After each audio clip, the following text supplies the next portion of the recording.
So in the last video we discussed the different type of workflows for the remote access VPNs with the ASA and or FTD, and where we can place Duo within that workflow. What we're going to do now is we're going to take a look at actually configuring the first workflow, workflow 1, and just for those that haven't seen the previous video, depending on where you're watching this, it may be worth going back to my YouTube channel and taking a look at part 1 so that you can get an understanding really of the different workflows that we're actually going to go through in part of this mini series, if you like.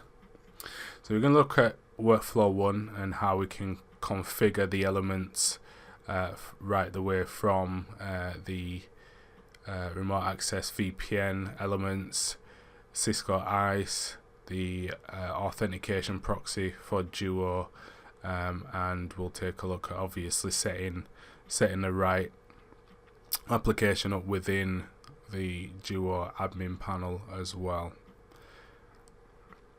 So we have the configuration steps that we spoke about briefly in the last video, or in part 1. So what we're actually going to do is we're going to run through these configuration steps now. So just in regards to configuring the ASA for remote access VPN, we'll already have the remote access VPN configured just to make the video a lot more streamlined, and you know, it's not the purpose of this video to be going through the actual configuration for the remote access VPNs, but what we want to do is we want to be able to point out that the remote access VPN connects as it should do, and then when we place Duo in the workflow, how that looks and how it changes as well. So we'll take a look at that. And then, like I said, we'll go on to the Duo admin panel. We'll take a look at that and the elements within that and what we need to do to get that set up. And then we'll go on to look at the Authentication Proxy as well that we need to install. Then we'll take a look at Cisco ISE. Again, Cisco ISE is already good in terms of the initial setup and running in the environment. The main focus will be to have a look what's required and configure what's required for this to work for our demonstration. And then lastly, we'll test the two-factor authentication just to make sure, ensure that it works as it should as well. So without further ado, let's jump into the demonstration now. So the first thing we want to do is go to our ASA. In this case, we'll be using the ASA. The configuration or what we need to do for the FTD is the same as well. We have our ASA set up here, and we're already on the VPN side of things as well. So if we just take a look at the connection profiles, we're just using the default one at the minute. We've got the SSL VPN enabled on the outside interface, which is typically what you'd see in a live environment. And then when we take a look at the authentication methods, we're using a server group which we've called ISE. So if we just click on manage that, and you can see within this server group we have one IP address or one server which is pointing to our ISE instance in our lab. One thing to note here is essentially the ports that are being used for starters. These are the older ports. Typically we should be using 1812 and 1813 UDP now, so we can change that as well. And timeout is also another important thing, especially when we're putting Duo in the workflow, because essentially we don't want the request to be timing out before we actually have chance to approve or deny the secondary factor authentication, or complete the workflow as well.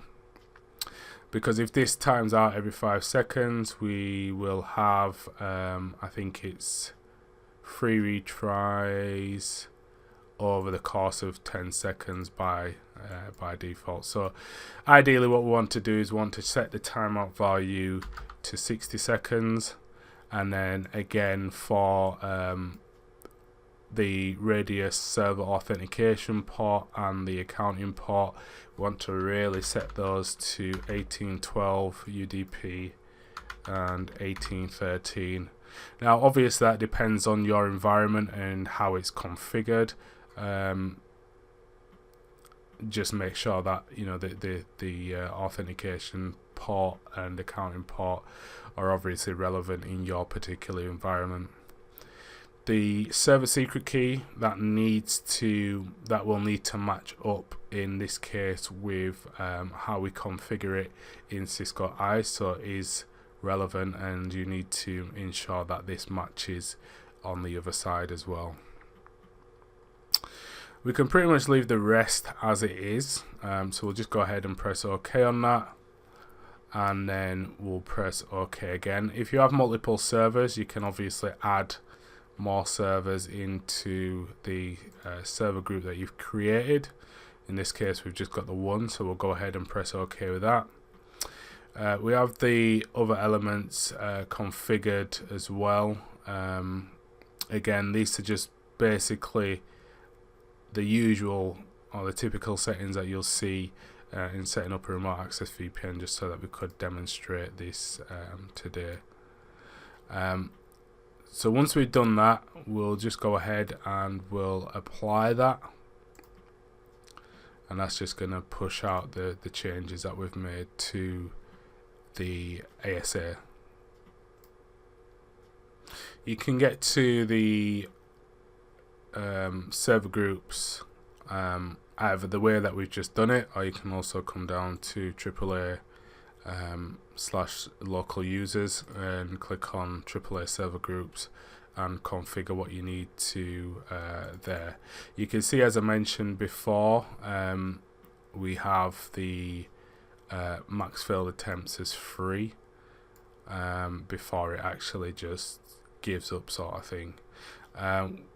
In this case we've also got the dynamic authorization on and the COA port here, which is default 1700. But yeah, the rest you could pretty much leave as it is. Again, it depends on your environment. If you've got specifics that need to be configured, then just make sure that you adhere to those. The main thing is just ensuring that for the radius request, it's actually pointing to your ISE environment. So with that done, what we'll do now is we'll just leave the ASA alone for a minute, and we'll just go to the Duo admin panel now. So what we want to type in is admin.duosecurity.com, and that's going to take us to the login page. Log in with your admin credentials. I will do this with my demo account. Just accept that push.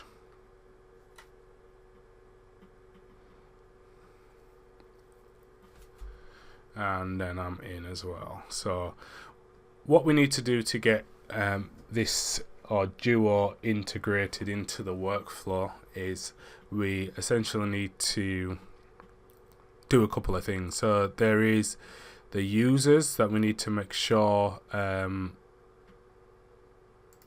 if we click on users here, we need to make sure that these users correlate with those in the identity store that you're using, whether that's Active Directory or another radius server.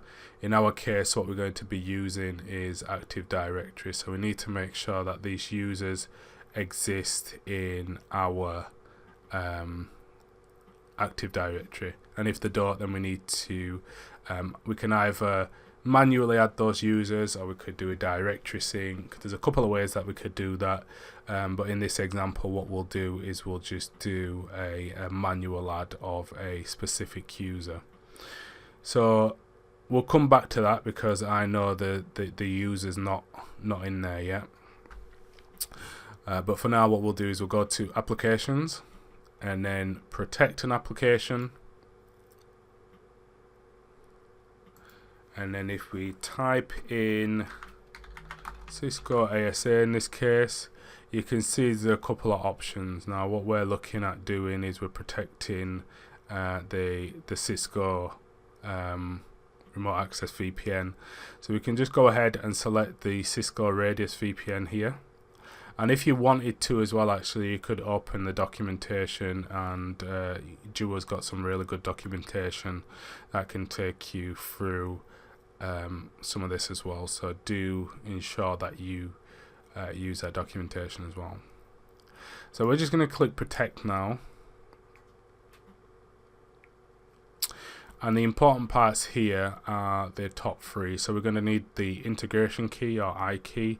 We're going to need the secret key, and we're also going to need the API host name. These all need to be entered into the authentication proxy when we get to that part. In regards to the actual application as well, we have the option to either use the global policy, which is essentially a default policy. Every application needs to have a policy, so if one's not created, the default one, which is a global policy, will apply by default. Because this is a demonstration, we'll stick with the default settings within the global policy, but what we'll actually do is we'll create an application policy for this specific application. So we'll just click apply a policy to all users, and then we'll create a new policy because we don't have one yet. So we'll call this policy remote access VPN. In fact, we'll call it Cisco remote access VPN. New user policy. For this specific workflow, what we're going to do is we're going to require enrollment. Authentication policy. So what we're going to do is we need to require two-factor authentication or enrollment when applicable, unless the superseding policy is configured, which in this case will be the global policy. We want to ensure that's on, so we'll leave that as it is, and we'll leave all the rest of them because we're not going to focus on them for this particular demonstration. We'll just go ahead and click Authentication Methods, and you can see there's a number of different methods that we can use in a policy.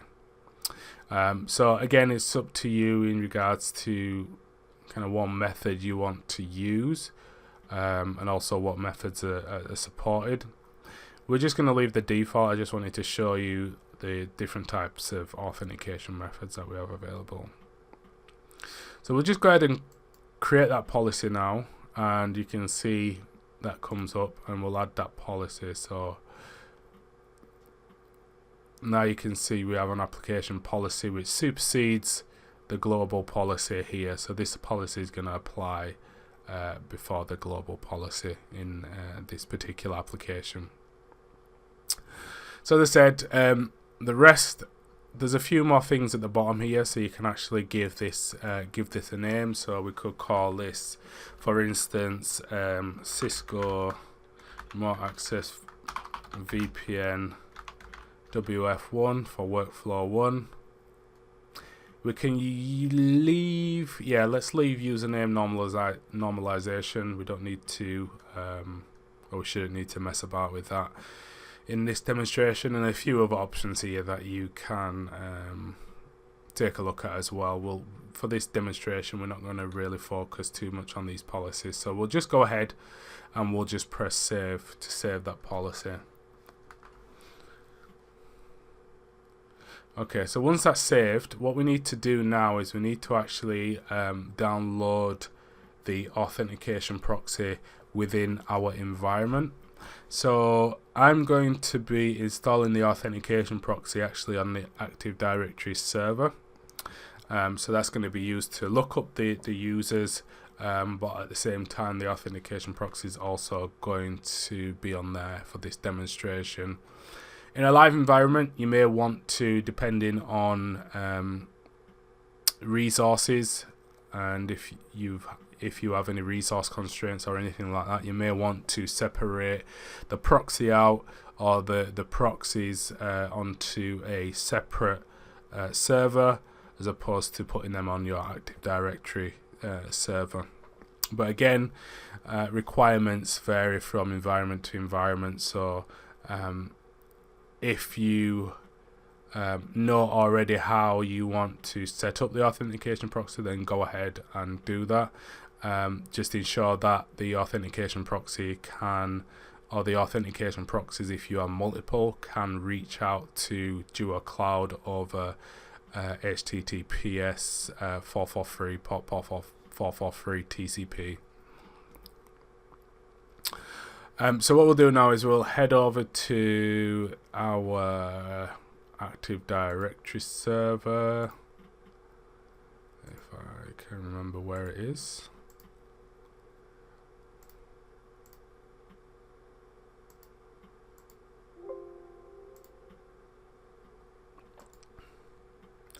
So this is our Active Directory server that I'm using. Let's just log into this.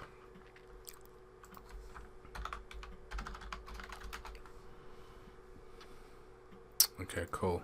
And if you just want to type in Duo Authentication Proxy download, I can't remember the exact link.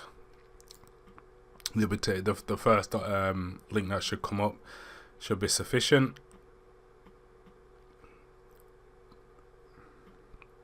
And what we want to do is we want to find installation. So if we just click there, installation,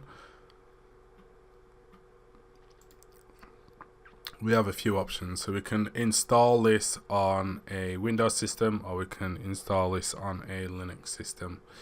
It's also worth reading this documentation, because there is a few notable items that you should pay attention to.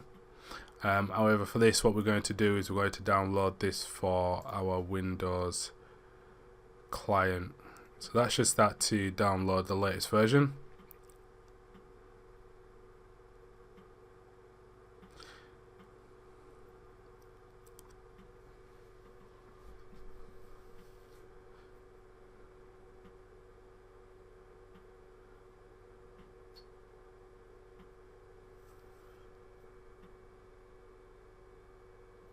And once that's installed, we'll just go ahead now and we will install that once that's downloaded.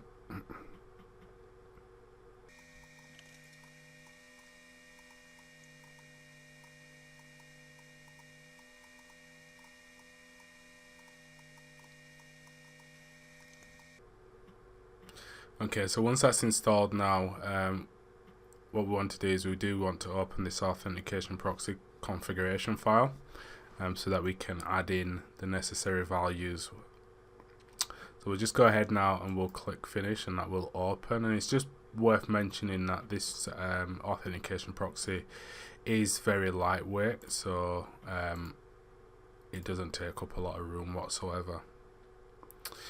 So this is the Authentication Proxy, and in it by default you get a few notes that are useful that you need to take into account as well, because this is what we'll kind of be using to set up the Authentication Proxy. And this is where the Authentication Proxy, as a reminder, comes into play when ISE forwards on that radius request for workflow 1 to the Duo Authentication Proxy, so that the secondary authentication can be carried out, essentially. So again, if you're unfamiliar with the authentication proxy and its configuration, we are going to go through some now, but it is worth reading the documentation around the authentication proxy as well. So what I'm going to do now is I'm just going to remove these notes just to make it a little bit more tidier. And our host for our Active Directory client is actually going to be this one that we're on now. So if I just take a look at the IP address here, we can see that I'm using 192.168.99.20. So I'll just put that in there.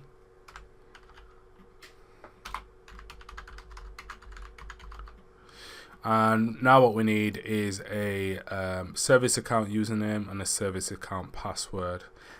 Now these are going to be plain text. They never leave the environment itself outside the network. You can also encrypt these. Again, refer to the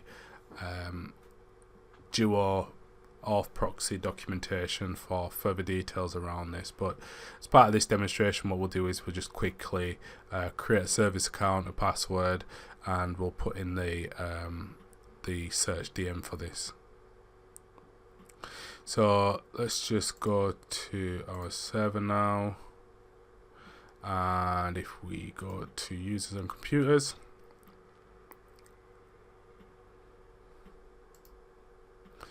and if I go to users,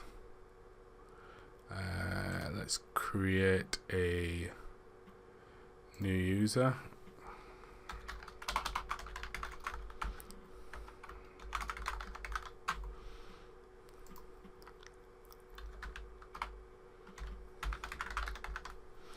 We'll call this one SRV account.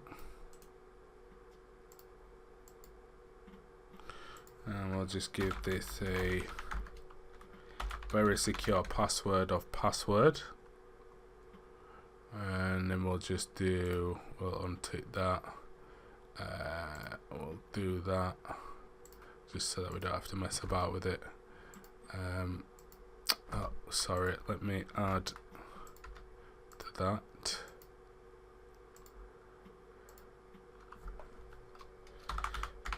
Password.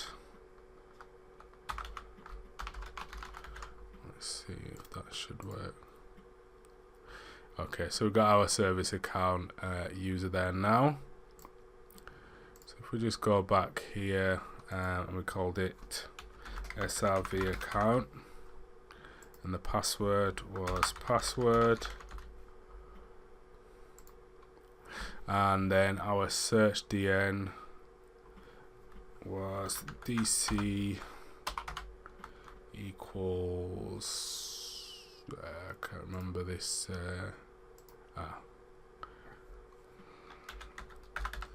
so it was demo DC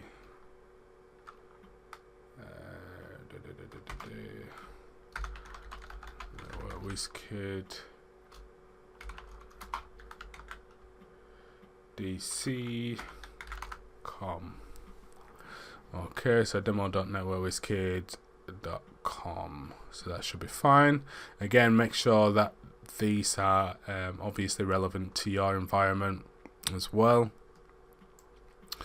I'll just remove these.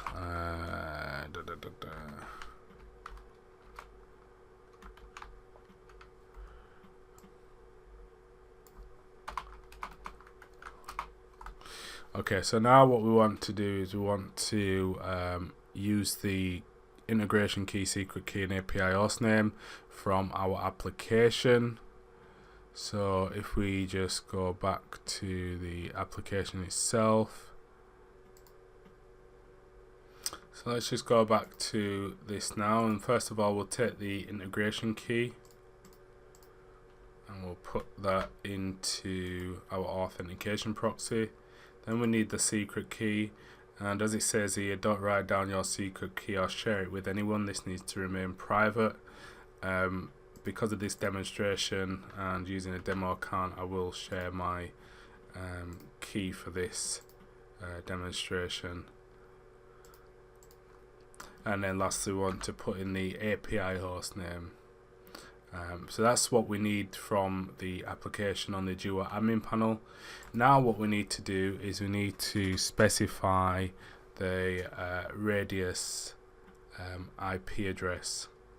So in this case it's going to be that the workflow looks like ASA to ISE, and ISE to the proxy server. So that's essentially how it's going to so in this case we're going to put the ISE IP address, and if you have multiple PSNs in your environment and you want to put multiple PSNs in there, then you just need to ensure that you add a new line and just change these numbers to match the number of radius or PSNs that you have in your environment. So we'll go ahead and we'll just use the one. So we do 192.168.99.7 is where the ISE node is sat, and then the secret key is going to need to match the configuration within ISE. So make sure it's something that you mentally take note of, because it will need to match in order to work. So what we'll do is we'll type a key in here. We'll just call it Wizkid Labs, let's say, and what we'll do is we will, client that it's referring to is the AD client, so this name matches here, which is good. Fail mode, safe, we can, let's just take that out, we don't need that in for this demonstration. Again, if there is more options than what we're going to configure, so do refer to the Authentication Proxy documentation for more information around the options available to you as well. Similarly with the, I should have pointed out actually with Radius Server Auto, this is going to essentially send an automatic push notification. If we don't want an automatic push notification, we can change this. We can change the last part to challenge, so that essentially it's going to ask us to enter the secondary authentication method that we want to use as well, and we'll take a look at that as well. So port 1812 is what we're going to use in this particular demonstration. So this needs to match also within ISE, and again we'll take a look at where and what that looks like as we get into the ISPs. So what we'll do is we'll just save this configuration, the auth proxy CFG, and then what we also need to do is, if I just make this a little bit larger, we'll just start another command prompt session in administrative mode or as an administrator.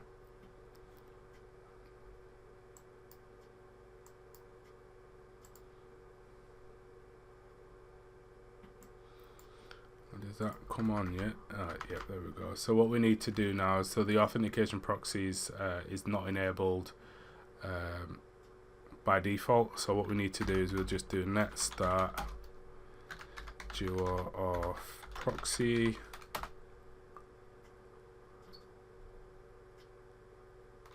It'd help if I spell it right. There we go. And we can see now that the service is starting, and if there's any particular errors as it starts, we should get an indication here, but this shows that it started with no issues, or what looks to be no issues. And you can actually verify that as well by going into the let's just open up this file location, so we can actually verify this by going into not the bin, into the log section, and then going into the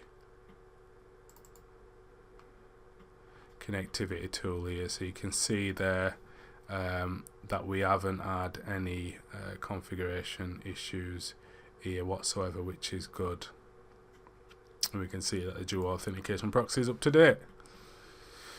So we'll just close that, and in terms of Authentication Proxy configuration, that is and should be all good at the moment. As I say, we are using the Radius Server Auto, so we will see what that means when we're authenticating, and then we can change it and have a look at the difference. So what we'll do now is we'll just come out of the server for a minute, and let's go across to ISE. So if I just find ISE here,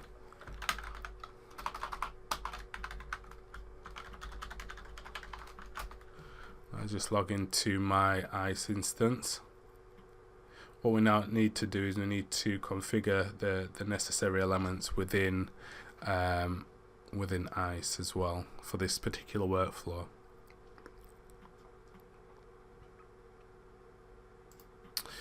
Okay, cool. So ISE is already kind of set up in a demo state, if you like. So there's things all over the place. Some configuration may already exist, but essentially what we need to do is, first and foremost, we need to make sure that the ASA is added as a network device. So to do that, we go to Administration, Network Resources, and then Network Device. So our ASA should already be in here.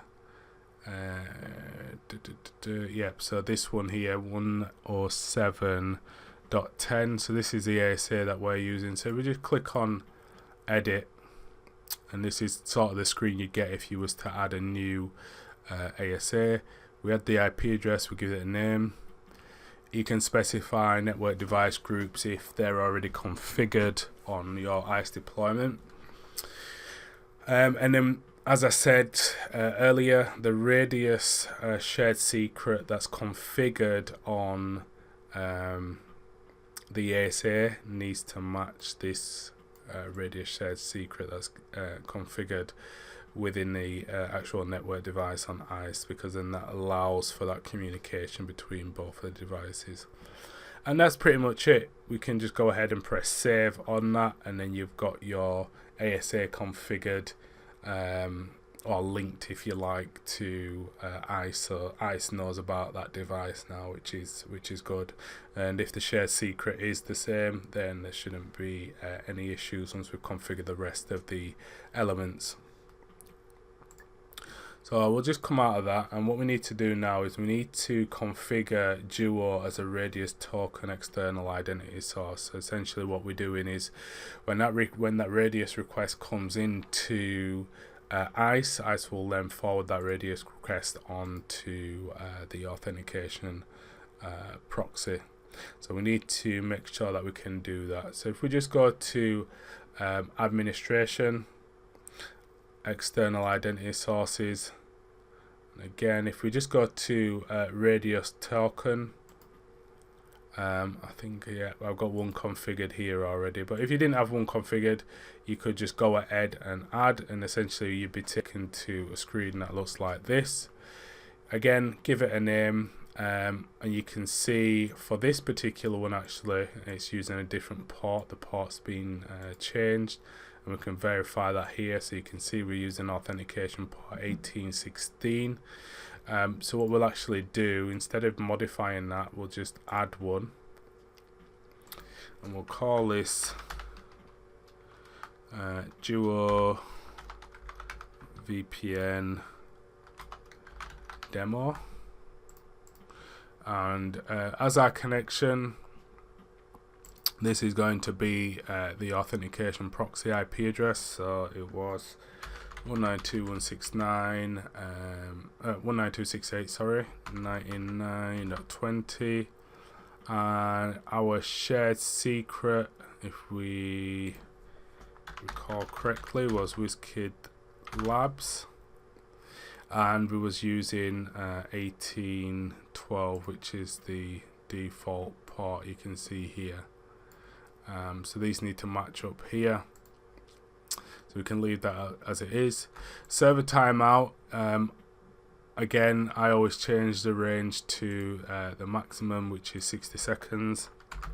So we'll save that, and then connection attempts, we can leave that as free.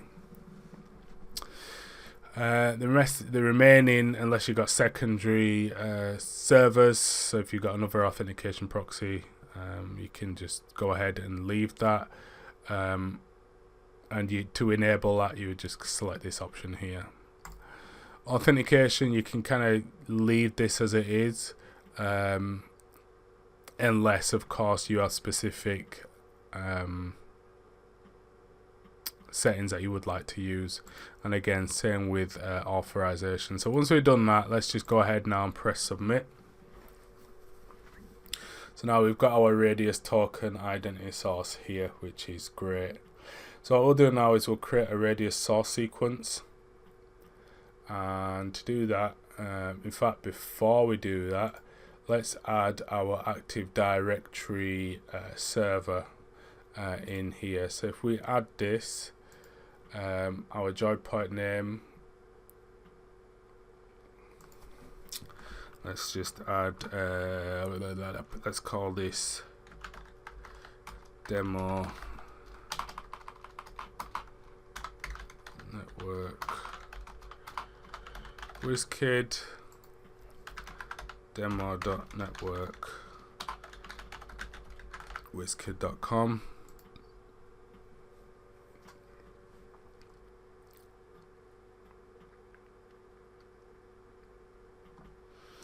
Alright, so it asks us now if we'd like to join all ISE nodes to this domain. We just select yes because we've only got one anyway. And now we need to specify a service account and a password to join this. And in fact, before we do this, this needs to actually have administrative privileges in order to do this. So let's just go back to our users here. In fact, what I'll do is I'll use administrator for this, but essentially you'd create a service account for this action here.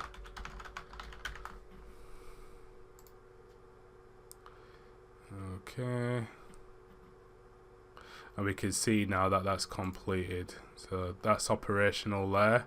We can see it's picked up our domain controller, which is great. Now if we go to groups quickly and we select some groups, let's just retrieve groups.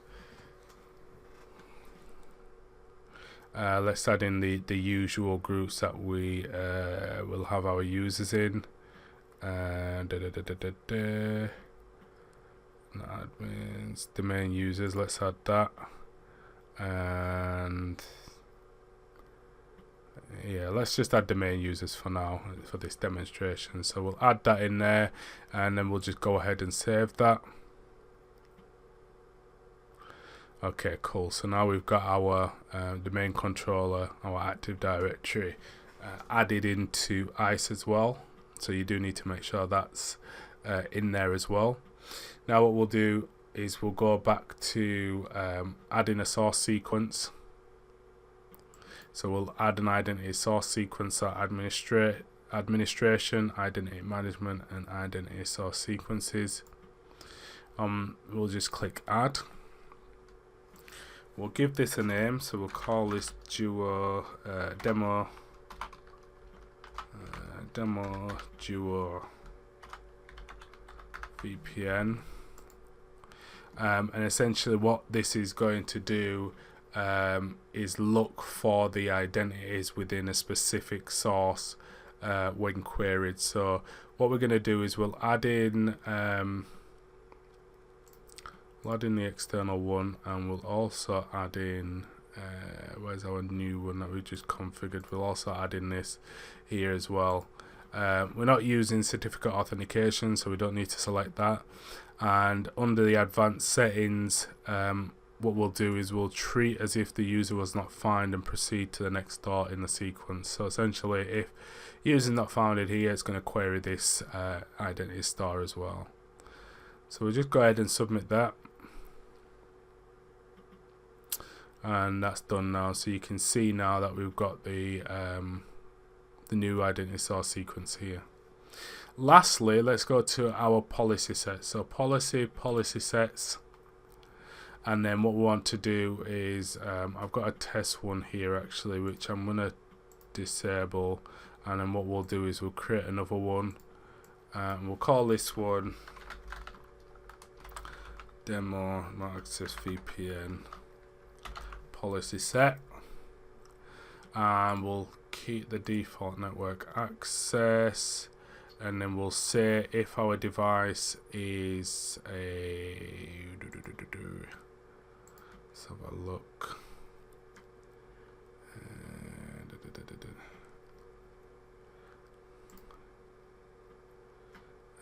If our device is a firewall, yeah, we might actually get away with that for this demonstration. So we'll just say if our device is a firewall, yeah,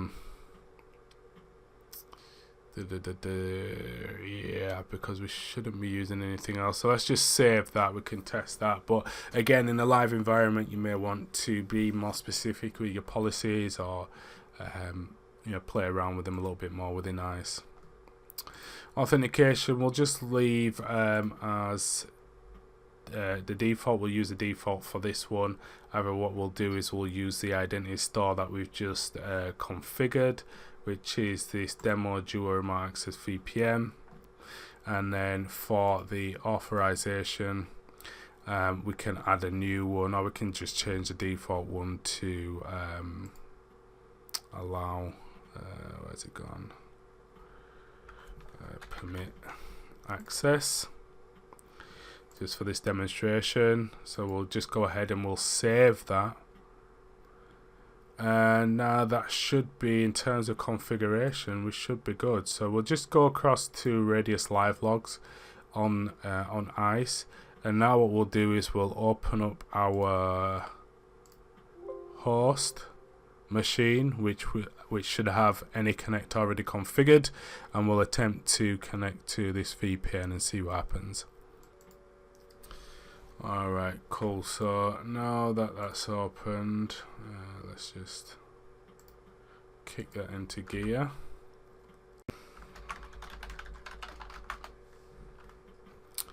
Alright, cool. So what we've got here, let's just take that off. So we're connecting to our ASA now, and actually just before we do, let's just go back to the workflow just to kind of give you guys a reminder of what this looks like. And there we go. So workflow 1. So now we're on the client here on the left hand side, and we're going to connect to the ASA, which is then going to complete the rest of the workflow for us to be able to authenticate. We've configured ASA in terms of the radius settings, and the remote access VPN was already set up. We went through the configuration for Cisco ISE as well, and we also configured the Duo Authentication Proxy, and that's also now running. Our Active Directory server is located on at least where Duo is installed, so essentially it's got the same IP address, and we also know that we have connectivity through our firewall for TCP port 443, so that we can communicate from the Authentication Proxy to Duo Cloud to complete the authentication. Let's just close that now, and we'll give this a try. I'll also bring up the mobile device so that we can take a look at this. So I've got the second factor authentication device open that we're going to be using as well. And what I'll actually do is let's create a let's just get rid of that a moment, and we'll create a new user in Active Directory, just so that we can kind of start as if it was a new user. So let's just create a new user here, new user, and we'll give this name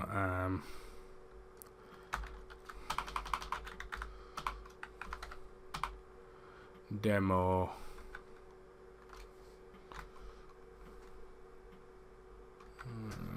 user 1, and we'll call this one demo 1. So demo 1 at demo.networkwizkid.com. Let's go with that. Let's just do password never expires. User can't change password, and we'll give this a password.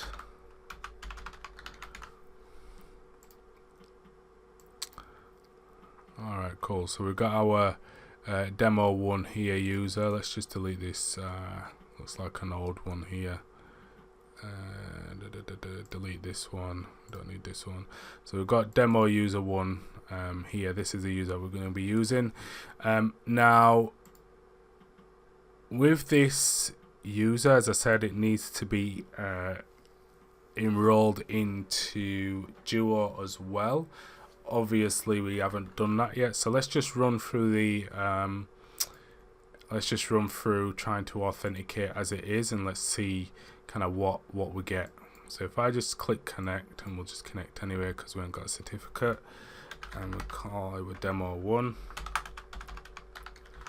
password. And if you remember, we have the oops, that one's failed. Let's just get anything on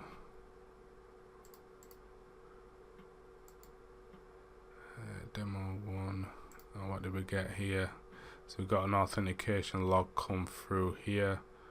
Let's see what we got. Just make sure we aren't missing anything.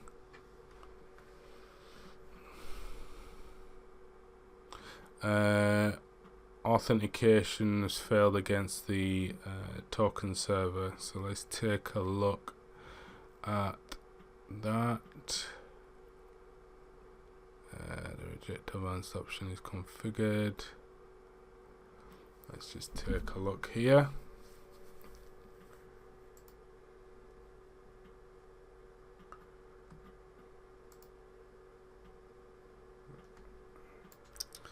So what we need to do is we need to change. So if we just go back to our policies that we created, and under the authentication policy, we just need to change our field to continue for the identity source. And now if we just go back to our live logs and then to our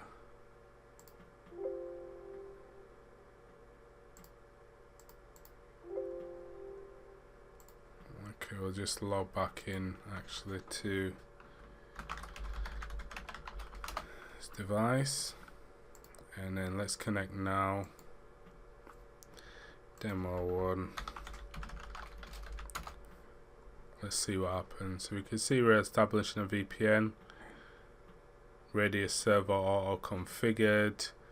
And now you can see that we're being given access to the VPN. I haven't received any prompt. If you remember, the user was created on Active Directory, but we didn't include that user within the Duo admin panel as well. So that's the reason why it's not worked. And we can have a look. So we can see that although we've been granted that access, everything seems to be working as it should. We can see we've picked up the identity for the user within ISE. If we just go and look at the on here, let's look at the authentication proxy logs here and see what we get. Okay, so we can see here, let's just get up here. Okay, let's start from here. So you can see that we've got a request, sending a request from the Active Directory server to Radius server auto, and it's got the request ID, login attempt for username demo 1. It's sending that. It's connecting now to the Duo cloud. Here you can see that there. and then what you can see is it's got the pre-auth result, which is enroll, and because it's radius server auto and inline enrollment is not supported, what we've got here now is an access reject, and that sends back that that response as well. So on the Duo side, it's not continued because auto enrollment isn't supported. So let's just close that for a minute, and now let's just disconnect from that there. Let's just disconnect for a minute. Okay, and let's go back now to our authentication proxy configuration here, and let's change this to challenge, and let's see what happens. So we'll still leave the username out of the Duo admin panel, and we'll see what happens this time round. So if I just go ahead and save that, and it's worth pointing out, every time you make a change to the authentication proxy CFG file, you do need to stop the authentication proxy and then start it again. Let's stop proxy and next.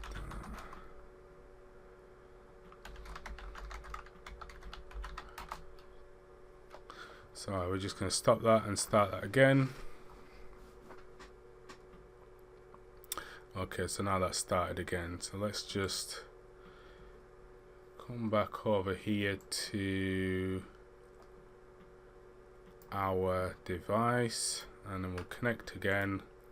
Same user, same password, and now you can see the difference because we've just changed the authentication proxy configuration file to not automatically try and send a push. What we can see now is the ability to enroll with this code. So essentially what we're going to do now is let's enroll this. So we'll just take this, copy this, let's open up Google Chrome, and then we'll get this enrolled now. And while that's doing that, I'll just open up the just share the device with you where we're going to enroll.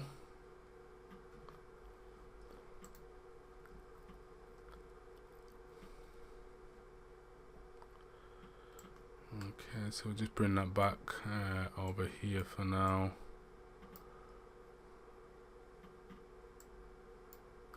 Okay, and let's paste that link that we got there, so we can see now that we're getting Duo enrollment. So we can see we're looking to protect the network Wizkid demo account. We can start the setup, and what we want to do is we want to our mobile phone,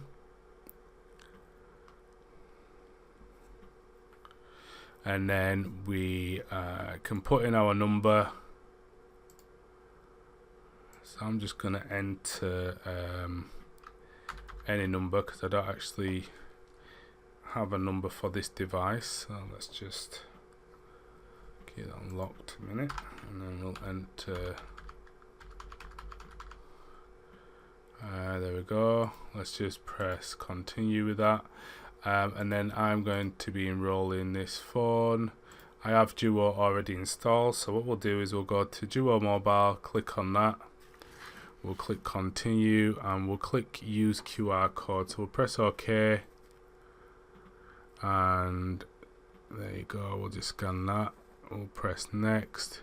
We can see now that we can enter a name for this account.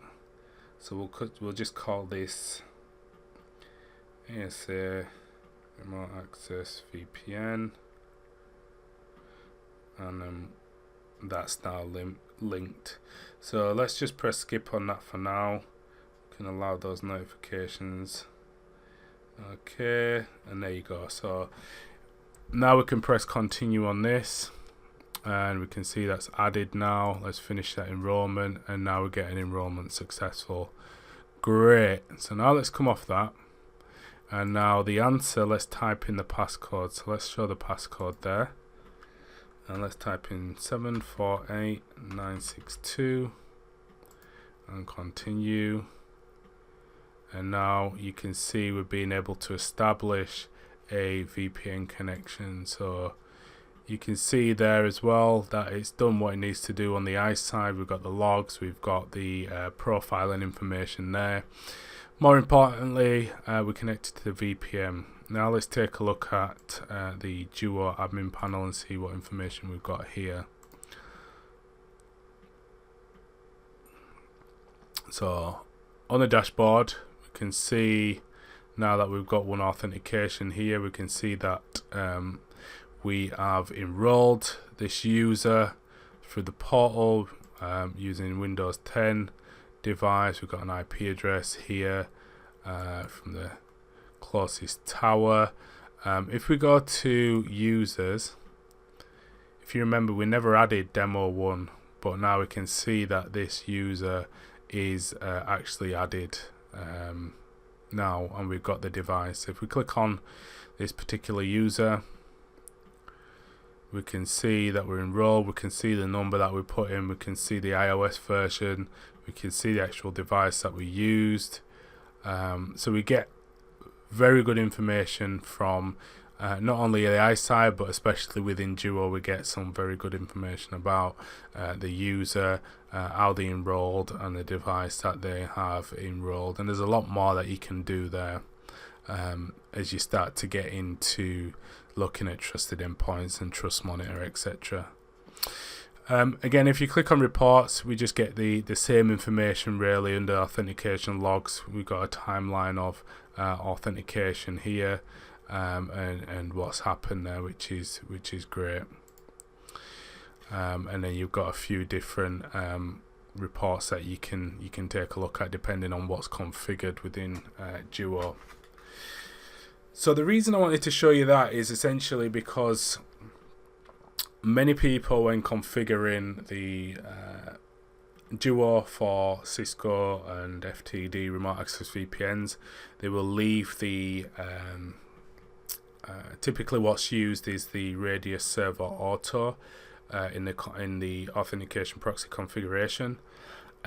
That's great if users are all enrolled already within Duo, but let's assume that some users are not enrolled.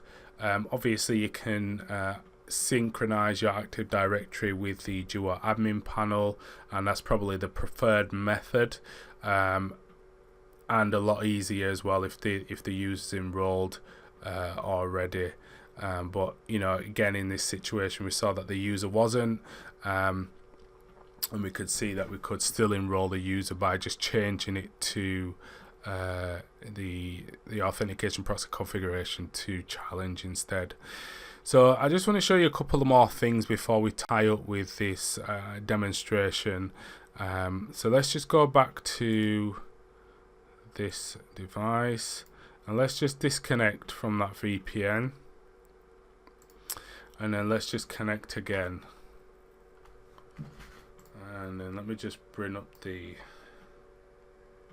screen mirror again because I want to show you that.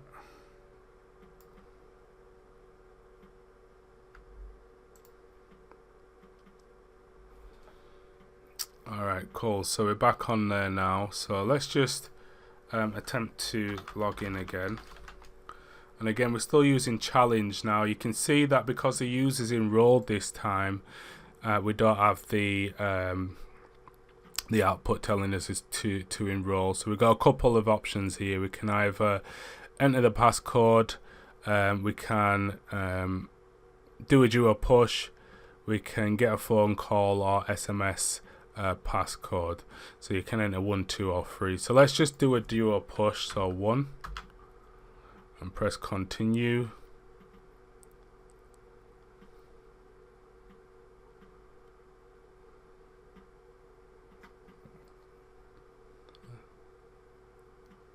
And there we go. So we can see that that's come up there. So we'll just approve that. And there you go. You can see as we completed that, we're now able to establish that VPN and we're connected there. Again, if we just go back to Duo,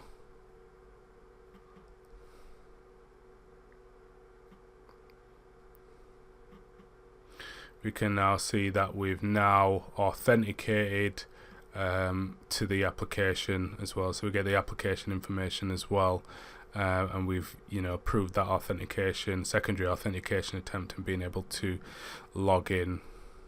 So that's what happens if we leave challenge as it is. So what happens if we change it back to auto? Well, let's take a look. So let's disconnect that again.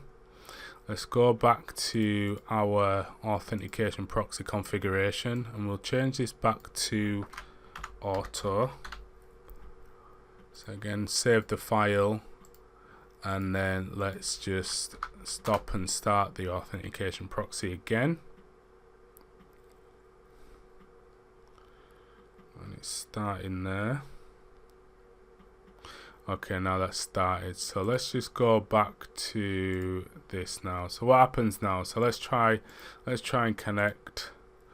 Let's enter our password. And you can see we don't get no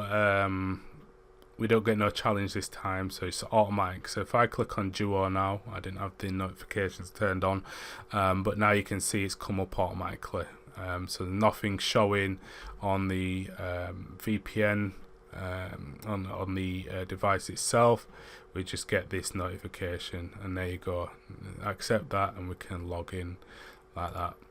So essentially, I think the best way, depending on requirements that is, but I think the best way is to have for a better customer experience or end user experience. I think the best method is to keep Radius Server auto configured and ensure that your Active Directory or identity source is synced with Duo, so that users essentially have a seamless experience when logging in and using your VPN solution.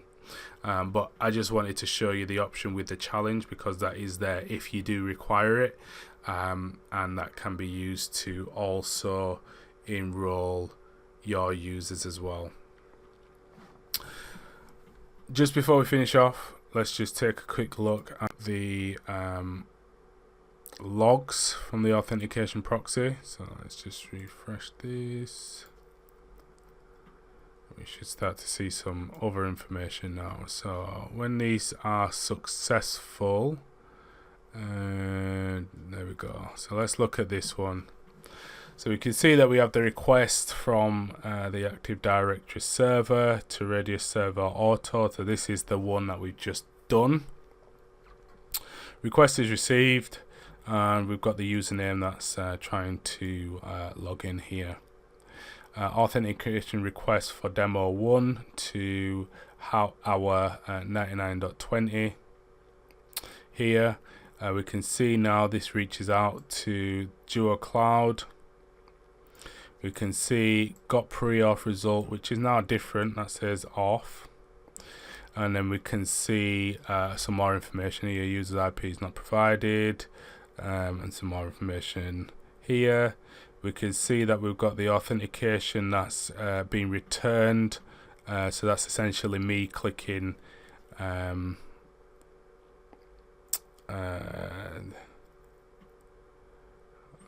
no, sorry, that's me when I've clicked yes, and that authentication now returns saying allow, logging in, and then we also get the access accept that's returned. And then that's complete. We're able to access the VPN. So we can see some useful information in logs as well on the authentication proxy. So that's another place to look if you also want to delve into the details a little bit more as well. So that's it for workflow 1. It's a little bit more than I originally intended to show.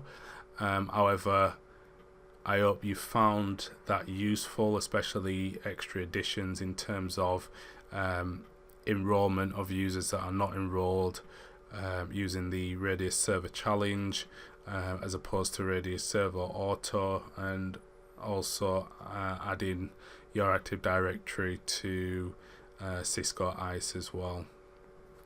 Again, lastly, just before I finish off, just make sure if you are doing this in a live environment, you want to make sure that your policies are a lot better than this, that's just been shown in this demo, of course, especially within ISE as well. Join me for the next video where we'll be taking a look at workflow 2 and how this differs from our workflow 1 that we've just been through. Essentially just switching ISE and the Duo auth proxy to see how this works in a different way. Do subscribe to my YouTube channel, hit the notifications bell so you're notified of any new videos that I release. Until next time, thank you for watching.